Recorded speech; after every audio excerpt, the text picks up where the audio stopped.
saya Arni Chandra Dinata dengan NIM F1C224050. Perkenalkan, nama saya Kurotun Ayuniah dengan NIM F1C224020. Perkenalkan, nama saya Stefani dengan NIM F1C224032. Perkenalkan, nama saya Rizkyatun Laila Saadah dengan NIM F1C224034. Perkenalkan, nama saya Halimati Zahra dengan NIM F1C224005. Saya dari kelompok 4. Perkenalkan, nama saya Nabila Ashwa dengan NIM F1C224029. Perkenalkan, nama saya Muhammad Akbar Kurniawan dengan NIM F1C224041. Bully atau penindasan adalah suatu tindakan agresif yang dilakukan secara berulang kali dan disengaja untuk menyakiti, merendahkan, atau mendominasi orang lain. Bullying bisa dilakukan secara verbal, fisik, atau sosial di dunia maya maupun di dunia nyata. Bullying terjadi di berbagai konteks seperti sekolah, universitas, tempat kerja, tempat umum, dan lingkungan online atau cyberbullying. Bullying sendiri dilakukan oleh perorangan atau sekelompok orang yang lebih kuat dan berkuasa terhadap orang lain dan menyasar pada orang yang dianggapnya lebih lemah. Tindakan bullying sendiri dapat membuat korban merasa tidak nyaman, sakit hati, tertekan, bahkan minder. Bullying sendiri dapat berdampak pada kesehatan psikis korban. Contoh dari tindakan bullying yaitu mengucilkan temannya, menjelekkan, mengejek, seperti mengejek fisik korban. Baiklah, itulah penjelasan mengenai bullying. Bullying dapat berdampak negatif bagi pelaku, baik secara mental maupun fisik. Dampak mental, pelaku bullying dapat mengalami gangguan kesehatan maupun bunuh diri. Pelaku juga dapat memiliki pandangan negatif tentang masa depan dan berisiko mengalami masalah kesehatan mental. Dampak fisik, pelaku bullying dapat berisiko menjadi pecandu alkohol dan obat-obatan terlarang. Dampak sosial, pelaku bullying dapat dijauhi oleh orang lain dan sulit mendapatkan pekerjaan saat dewasa. Dampak perilaku, pelaku bullying dapat memiliki perilaku yang agresif, berwatak keras, mudah marah, impulsif, dan kurang berempati.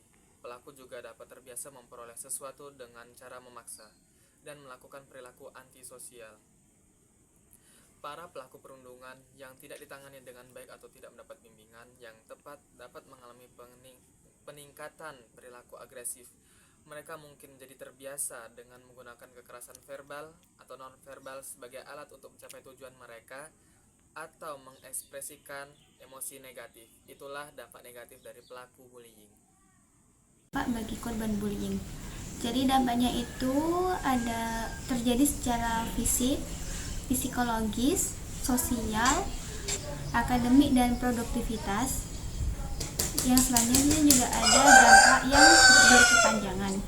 Nah, jadi di sini dampak korban bullying secara fisik yaitu korban bullying sering mengalami cedera fisik akibat kekerasan langsung. Selain itu, korban juga mengalami stres kronis yang dapat menyebabkan gangguan kesehatan seperti sakit kepala, gangguan tidur, dan penurunan sistem imun.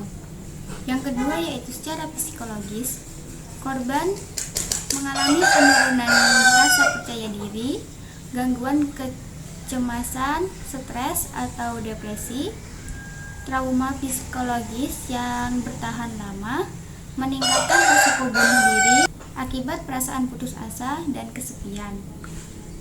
Dampak terhadap sosial yaitu korban sering merasa dikucilkan, kesulitan menjalin hubungan sosial, dan kehilangan rasa percaya terhadap orang lain.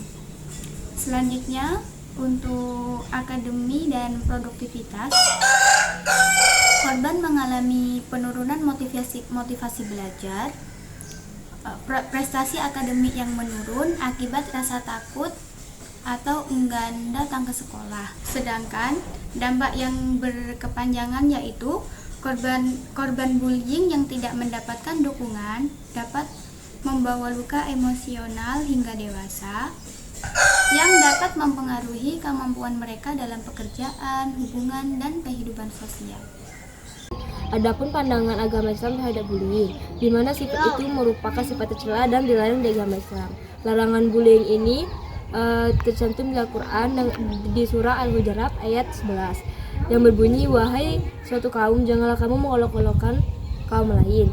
Boleh jadi mereka yang diolok-olok lebih baik dari mereka yang mengolok-olok. Terima kasih.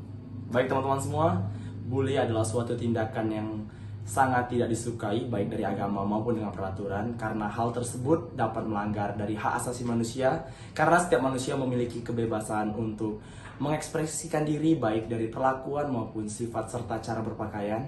Biasanya korban bully terdapat dari kurang percaya dirinya seorang korban yang mengakibatkan daya tarik kepada seorang pembuli untuk melakukan cemooh baik secara fisik maupun secara non fisik. Di sini marilah kita bersama-sama mencegah yang terjadinya bully dengan cara saling mengingatkan serta saling menjaga satu sama lain. Ingat, di antara manusia tidak ada yang hebat di mata Allah Subhanahu wa taala, karena semua halnya sama.